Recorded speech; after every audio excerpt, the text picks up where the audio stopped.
Okay, y'all, we're going to do the Book of Bizarre Truths today.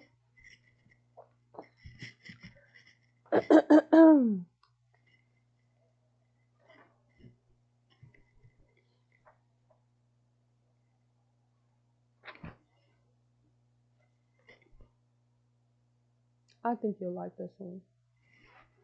Lingering Spirits of the Eastland Disaster. This is the Book of Bizarre Truths, page 672. It's about Chicago. Let's make a note of it. Chicago, Chicago. A hell of a town. Chicago, Chicago, I'll show you around. I know I'm not singing that right, but yeah. Oh my God. Okay. It says Chicago has a dark and deadly history of disasters. Did you know? I just thought it was like the middle, God, it's just a mess. Anyway, one of the most tragic took place on July 24th, 1915. On that cool, cloudy summer day, hundreds died in the Chicago River when the Eastland capsized a few feet from the dock. The calamity left an ongoing ghostly impression on the city. Okay, let's get into it. Company picnic turns tragic. July 24th was going to be special for thousands of the residents of Chicago. This wasn't the 4th of July, but for some reason it was a big deal. Maybe because it was just in the summer, It was summer festivities. Okay. It says it was reserved for the annual summer picnic for employees of the Western Electric Company. Now we're getting somewhere. Now we're getting somewhere. The Western Electric Utility Company. Bet they thought they were better than everybody. What you think? You never see employees of utility companies or anything like that mingling with the riffraff, non-utility employees. I should know. You've been watching my channel, you know what I'm talking about. Ow! Okay, anyway. This is the annual summer picnic for employees of the Western Electric Company, which was to be held across Lake Michigan in Michigan City, Indiana. And although officials at the utility company had encouraged workers to bring along friends and relatives, they were surprised when more than 7,000 people arrived to be ferried. That's a lot. That's a lot. 7,000 is a lot. Okay. So they were surprised when more than 7,000 people arrived to be ferried across the lake on the 5 excursion boats chartered for the day. 3 of the streamers, the Theodore Roosevelt, the Petoskey, and the Eastland, were docked on the Chicago River near Clark Street. Okay.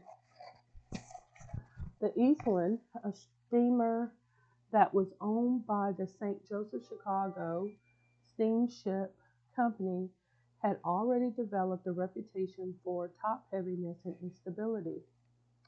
Okay. On this fateful morning, however, it was filled to its limit with passengers.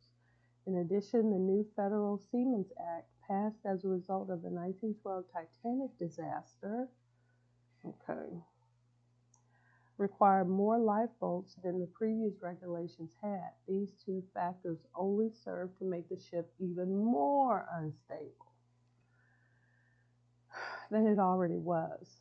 It was truly a recipe for disaster. Damn. Death in the Eastland. As passengers boarded the Eastland, she began listening back and forth. This had happened before, so the crew began filling and emptying ballast compartments to help level her out.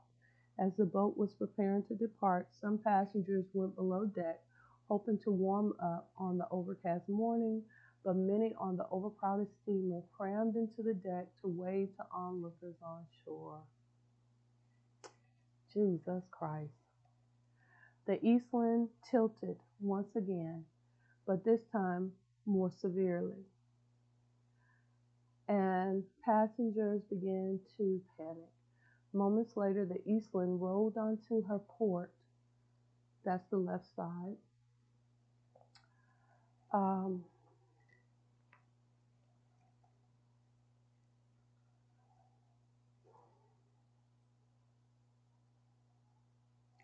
I could just imagine it.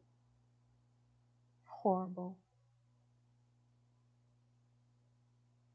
Moments later, the Eastland rolled onto her port side and came to rest on the river bottom.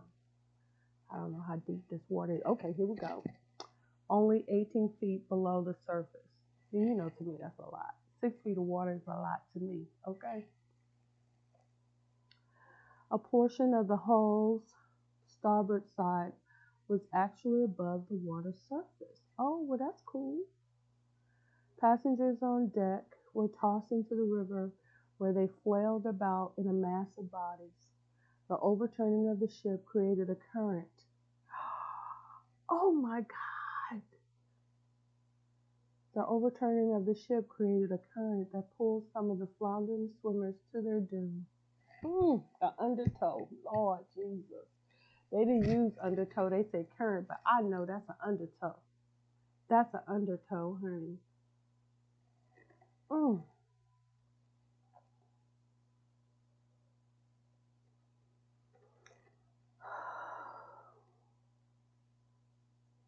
While many of the women were dragged under by their long dresses, which had become snagged on the ship.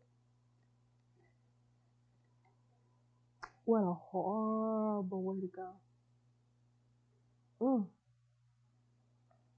Let this be a lesson to you.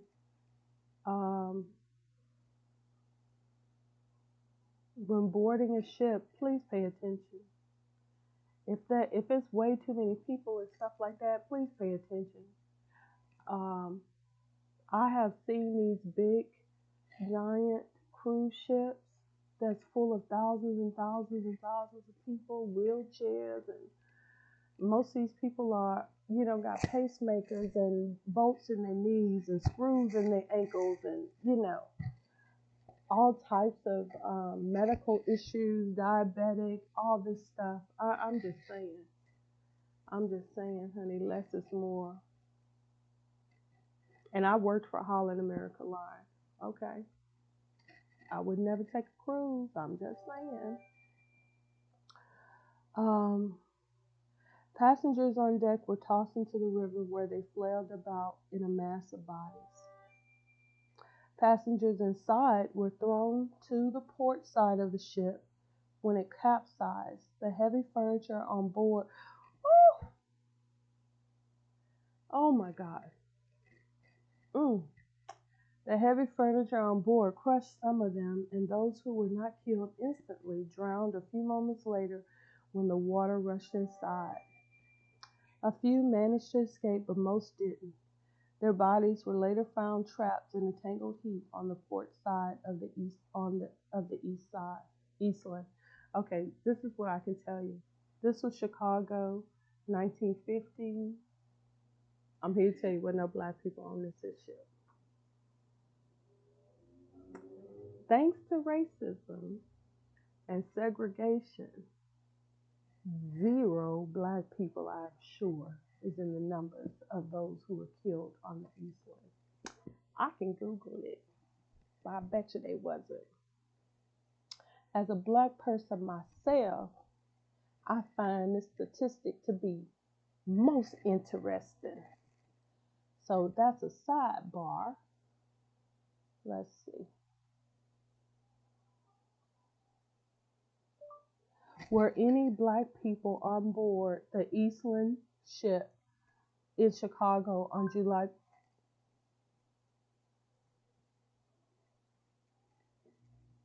Let's go back. Okay. Did any black people drown on the Eastland in Chicago on July 24th, 1915?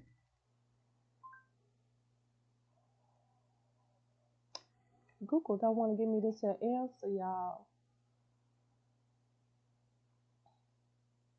I'm going to go back.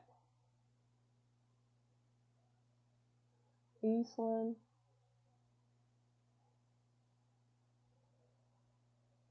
What's it called? Eastland, July 24, 1915. Any black people drown? Question mark. Because, see, I don't even think that any black people, yeah, no. But they said that the waters were full of bodies. Mm-mm.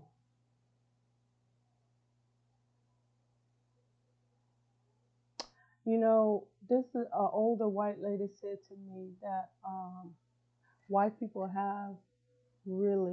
are really suffering for what they do to black people. And in so many ways, the older I get, the more I believe it's true. The more I believe it's true.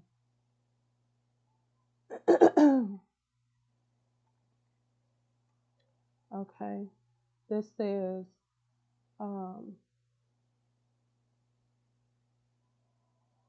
Wednesday marks the 105th anniversary of the worst tragedy in the city's history on July 24, 1915. 844 people died above the SS Eastland when it capsized in the Chicago River. The producers of a groundbreaking new documentary, argue the July 1915 capsizing of the SS Eastland in the Chicago River was an almost foregone catastrophe on a doomed ship that never should have loaded so heavily. To this day, the sinking of the Eastland represents Chicago's worst single-day loss of life. Some 844 people died on the ship that day, including 22 entire families.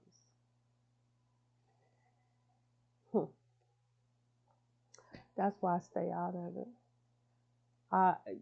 The Bible says, revenge belongs to the Lord. He will repay. I think you do.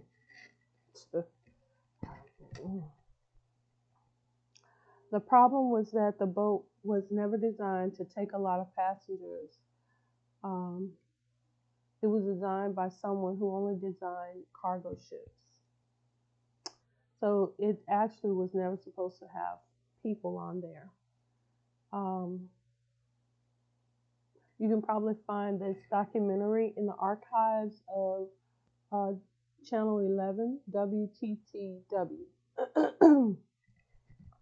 It says 5 steamships have been booked to carry employees of Western Electric to a company picnic in Michigan City that day. The Eastland was just preparing to pull from the dock when it rolled over on its port side, trapping hundreds of people below deck. The majority of the deaths were people who were crushed to death inside the vessel, says Chuck Coppola, co-producer of the film.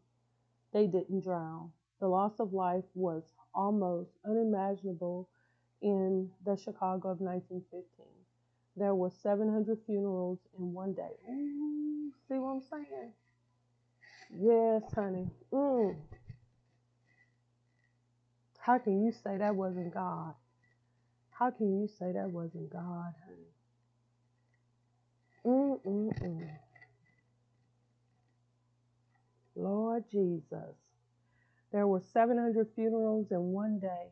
The Wednesday after the disaster, Moshman says, there were 700 funerals on one day, the Wednesday after the disaster. All I can think about is all of the people who have purposely harmed Black people, stole from them, who are even doing it right now, lying on them, mistreating them. Ooh, quit it. That's all I can say, quit it. It ain't my business, but I'ma just say, leave them people alone. Leave them people alone. They minding their own business, living their own life. Whatever they are doing, it is none of your concern. Stay out of it. Leave Black people alone. Stop going out of your way trying to take advantage of them. They are not here to be kindling for your damn fire. Leave Black people alone. Leave them alone. Using people and stuff like that. Leave people alone. Nobody is here to be your slave, to be your patsy, to be your flunky. They have their own life and their own mission. Do right because it's right. It's a benefit to yourself. Leave Black folks alone. Do you hear me? Leave them alone. This don't make no darn sense. This don't make no sense. It's none of my business. It's none of my business. I can only speak for myself and my own actions. I don't kick my dog. Okay? I do not go out of my way to steal from nobody, to hurt nobody, to pimp nobody. No. Okay? I listen to Cardi B, but I don't act like Cardi B. Okay? Money. No. That's not the reason. The reason why I'm doing this here channel, and especially this, the Book of Bizarre Truths, because I just love learning. I love knowledge. I love knowing about different stuff. But I got to tell you, this here right here, okay, I'm going to tell you something. I know how arrogant utility workers are. I know that they think that they're better than a whole lot of other people. The people who work for the electric company, that work for Experian, that work for the different banks and stuff, certain people that work for certain jobs, even if they're the janitor there, they think they're better than other folks. Yeah, they do. Yeah, they do. And they don't do right. They don't treat people right, and they don't treat people like they're supposed to, and they look down their nose at other folks. I know that. I know that for a fact. For a fact. And no, I ain't never worked for no utility company. Nor have I worked for any municipality. And that's a whole other can of worms, boo. Believe you me. A mess, honey. People ain't gonna, it ain't my business. It ain't my business. And I'm glad that I've never been put in that situation. Thank God they never hired me. Oh, I'm so glad. I've worked as a PBX operator for Dr. Center Bank, and those people barely even spoke to me. The only persons who did was like the proof operators. But like the tellers and all of them, honey, no, they kind of,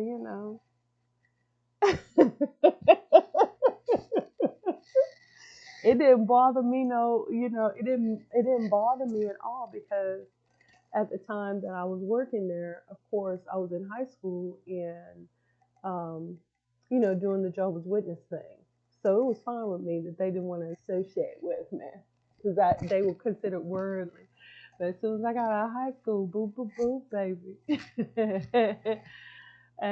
Yeah, even then, I did not go back to work at a bank, and I did not. That's when I came across the utility people. and how funky their attitude is. Very funky. So it says there were 700 funerals on one day, the Wednesday after the disaster. Moshman says there were so many that the city ran out of caskets. Ironically, the filmmakers say no one was ever held accountable for the tragedy. The owners of the ship got lucky, Coppola says. They engineered the venue to escape standing trial in the... What? Got lucky. No one was ever held accountable for the tragedy. You see what I'm saying? You see what I'm saying?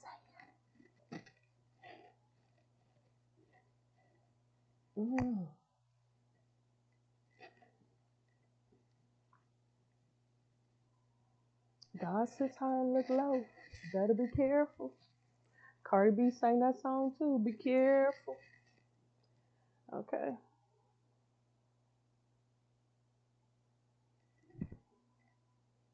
The owners of the ship got lucky, Coppola says. They engineered the venue to escape standing trial in the city of Chicago.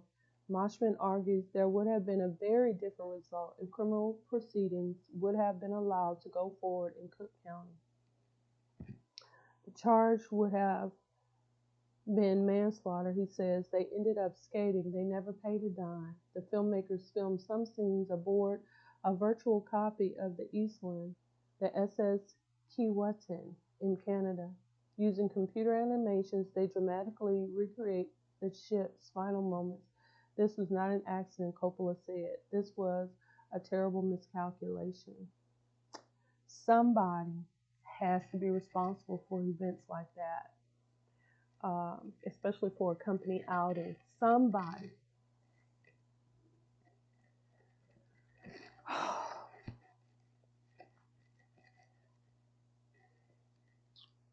I understand why a lot of black people that I know, like company Christmas parties and stuff like that, they never go.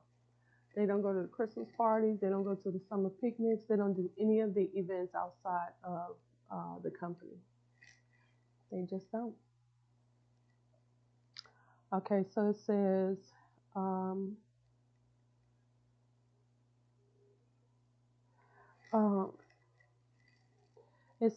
the heavy furniture on board crushed some of them, and those who were not killed instantly drowned a few moments later when the water rushed inside. A few managed to escape, but most did not. Their bodies were later found trapped in a tangled heap on the port side of the Eastland. Firefighters, rescue workers, and volunteers soon arrived and tried to help people escape through portholes. They also cut holes in the portion of the ship's hull that was above the water line. Approximately 1,660 passengers survived the disaster, but they still ended up in the river, and many courageous people from the wharf jumped in or threw life preservers, lines, boxes, and anything that floated into the water to help the panicked and drowning passengers. In the end, 844 people died, many of them young women and children. Officially, no clear explanation was given for why the vessel capsized, and the St. Joseph Chicago Steamship Company was not held accountable for the disaster. The bodies of those who perished in the tragedy were wrapped in sheets and placed on the Theodore Roosevelt, are lined up along the docks. Marshall Fields and other large stores sent wagons to carry the dead to hospitals, funeral homes, and makeshift morgues, such as the 2nd Regiment Armory, where more than 200 bodies were sent. After the ship was removed from the river, it was sold and later began.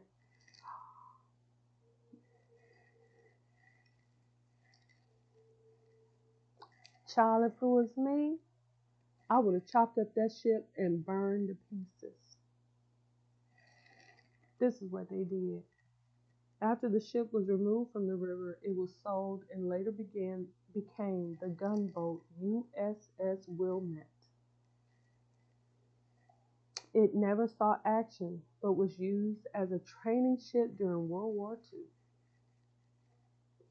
After the war, it was decommissioned and eventually scrapped in 1947. Well, thank God for that. I would have set that bad boy on fire. The Eastland may be gone, but her story and her ghost continue to linger nearly a century later. Mm. Mm-mm-mm. I know that misfortunes happen. However, um,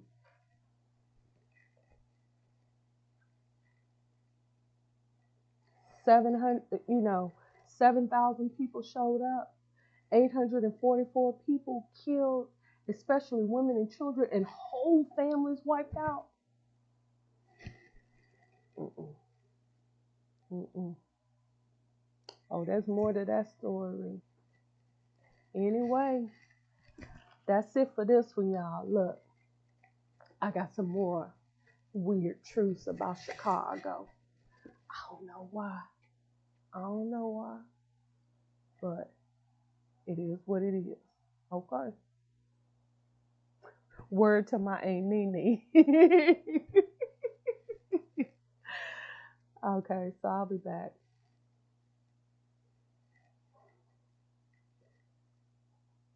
SS Eastland. Huh.